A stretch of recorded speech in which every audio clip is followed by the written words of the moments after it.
Right to information जो RTI है, वो आरटीआई के 20 वर्ष पूरे हुए। आरटीआई के 20 वर्ष पूरे में कुछ न्यूज़पेपर ने इसका कवर दिया है। आरटीआई के 20 वर्ष पूरे हुए हैं, लेकिन आरटीआई आज वह आरटीआई नहीं है कि 2005 में था। यूपीए फर्स्ट गवर्नमेंट ने हमें दो चीजें उपहार में दी थी, एक मनरेगा, दूसरा आरटीआई और तीसरा सिटीजन चार्टर। आरटीआई और सिटीजन चार्टर है, ये बड़ा गवर्नेंस का एक बड़ा ही रेवोल्यूशनरी स्टेप था। मतलब एक गुड गवर्नेंस के दोनों बहुत इंपॉर्टेंट, जैसे आप नहीं समझो कि आर्थिक सुधार या आर्थिक उदारीकरण जो शुरू किया था शुरू में नरसिम्हा राव की सरकार, कांग्रेस ने इसको शुरू किया था। और अटल बिहारी वाजपेयी, जो मैंने इकोनॉमी वाले क्लास में आपको बताया है, अटल बिहारी वाजपेयी स्वदेशी स्वदेशी की रट लगाते रहे। एनडीए सरकार स्वदेशी की बात करती रही, आत्मनिर्भरता की बात करती रही, लेकिन जो अटल बिहारी वाजपेयी के समय जो ड्रामेटिक रिफॉर्म्स हुए, वो ड्रामेटिक रिफॉर्म्स फिर मोदी जी के समय ही हो पाए।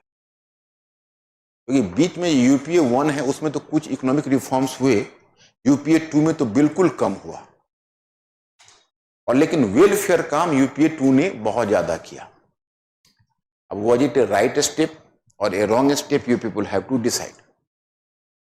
क्योंकि देखो, वेलफेयर भी अपनी जगह ठीक है, लेकिन वेलफेयर अगर सस्टेनेबल नहीं है, अगर इससे आपके एसेट फॉर्मेशन नहीं होता है, एक होता है कि लोगों को गेहूं और चावल सप्लाई करो, ऐसा भी वल्नरेबल पॉपुलेशन है कि अगर गेहूं चावल नहीं दोगे तो स्टारवेशन पर आ जाएगा। लेकिन अगर नॉर्मली तुम देखते हो, तुम यहां पर इंडिया में 80 करोड़ लोगों को तुम जो खाद्य सब्सिडीज दे रहे हो, 80 करोड़ लोग खाद्य सब्सिडीज 5 किलो अनाज के कारण मर नहीं जाएंगे। उसमें से अगर तुम 50 करोड़ लोग को एजुकेशन और हेल्थ मुहैया करा दोगे, तुम्हारा ह्यूमन कैपिटल डेवलपमेंट होगा, जिसको कहते हो मानव शक्ति विकास।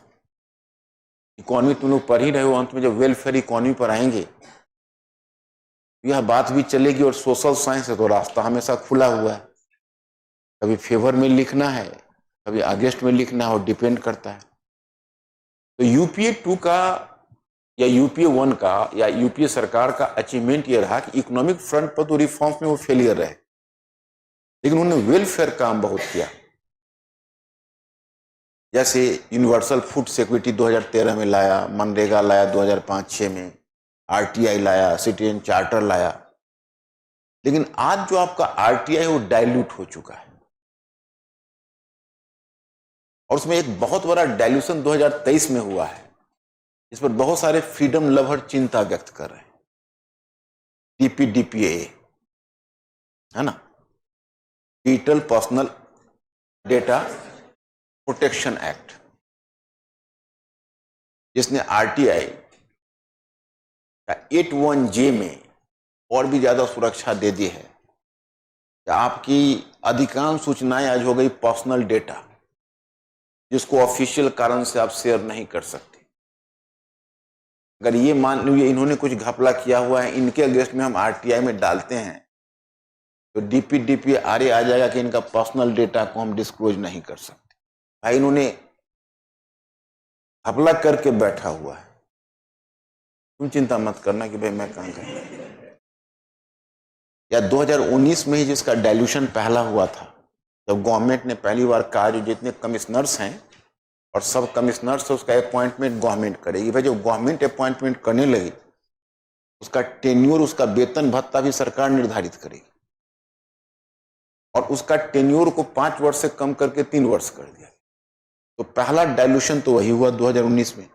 उससे पहले 2017 में पुट्टू स्वामी केस आया, तो सुप्रीम कोर्ट ने कह डाला कि देखिए ऐसा है कि निजता का अधिकार हमारा मौलिक अधिकार है। तब हुआ कि भाई देखो अब तो बहुत हद हो गई, क्योंकि जो आरटीआई है तुम्हारा फंडामेंटल राइट नहीं था, वो तुम्हारा स्टैट्यूटरी राइट था, सूचना का अधिकार। अब ये हो गया मौलिक अधिकार, निजता का अधिकार। तो ऐसा है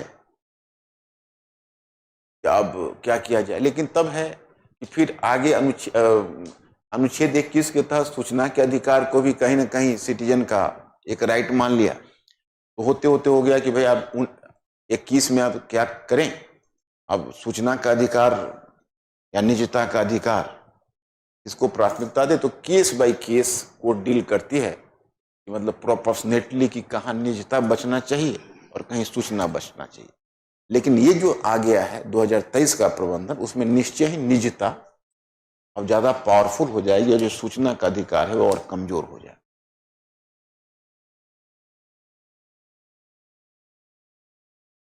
राष्ट्रीय हित के नाम पर ही तो निजता कर रहे हैं। जैसे देखो, गवर्नमेंट फाइल को बचा ले रहे हैं, जो मिनिस्ट्री है उसके फाइल को कहते हैं कि संवेदनशील है, कुछ को कहते हैं राष्ट्रीय सुरक्षा के अंतर्गत रख दिया और कुछ को व्यक्तिगत निजता के अंतर्गत रख दिया। तो बचा क्या? निजता का तो बहुत बड़ा दायरा है ना। निजता क्या है भाई? मान लो तुम एक अधिकारी हो, तुमने फेक सर्टिफिकेट लगा के और तुमने जॉब पा लिया है, हमने उस पर आरटीआई डाला, तो कहेंगे नहीं इनका निजता है, उनका पर्सनल डेटा है, उसको हम डिस्क्लोज नहीं कर सकते। What does you mean? तुम एक ऑफिसर हो भाई, तुम एक पदाधिकारी हो और तुम्हारे पदाधिकारी होने के बेसिस पर ही प्रश्न चिन्ह लग रहा है। तो ये आरटीआई पर भी एक सिटीजन होने के नाते 2 बूंद आंसू बहाई। और 2023 के डीपीए पर कुछ जो थिंकर्स हैं, पॉलिटिकल थिंकर्स हैं, उनका कहना है कि राष्ट्र के संवेदनशील नागरिक इस पर विचार करें कि किस हद तक पर्सनल डिजिटल डेटा सुरक्षित रहना चाहिए और किस हद तक सूचना मिलनी चाहिए। अब इसमें क्या है कि संतुलन बनाना बहुत कठिन है, क्योंकि पर्सनल डेटा भी तो बहुत इंपॉर्टेंट है। अब आज का ये डिजिटल एज में जिस तरह से अब एआई आ गया, 2023 में तो ये आया जब एआई का युग जब शुरू हुआ, तब तो डर बना ना। दुनिया में सभी लोगों ने अपना पर्सनल डेटा को सुरक्षित करना चाहा। पता चला कि एआई तुम्हारे पर्सनल लाइफ की चीज कोई तुम्हारे बारे में डाले और एआई बता दे हाँ उस तरह का है, उसकी 3 बीवियां हैं, हाँ 5 बच्चे हैं, है कि नहीं? एक हाँ उसके लाइफ में 3 अफेयर्स हुआ था, 2 में इसने धोखा दे दिया है, इस पर अमुक मुकदमा चल रहा है। तो पब्लिक में तो तुम्हारी चौकसी हो जाएगी।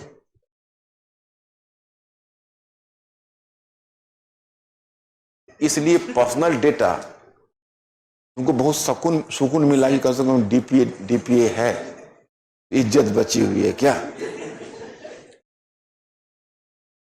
तो वो चीजें बचनी चाहिए। इसके लिए वो भी रहना जरूरी है और ये भी आवश्यक है।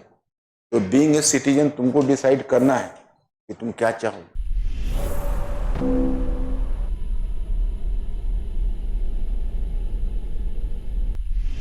डियर स्टूडेंट्स, हमारे चैनल को लाइक, शेयर, सब्सक्राइब करें और अपनी तैयारी को और बेहतर बनाएं।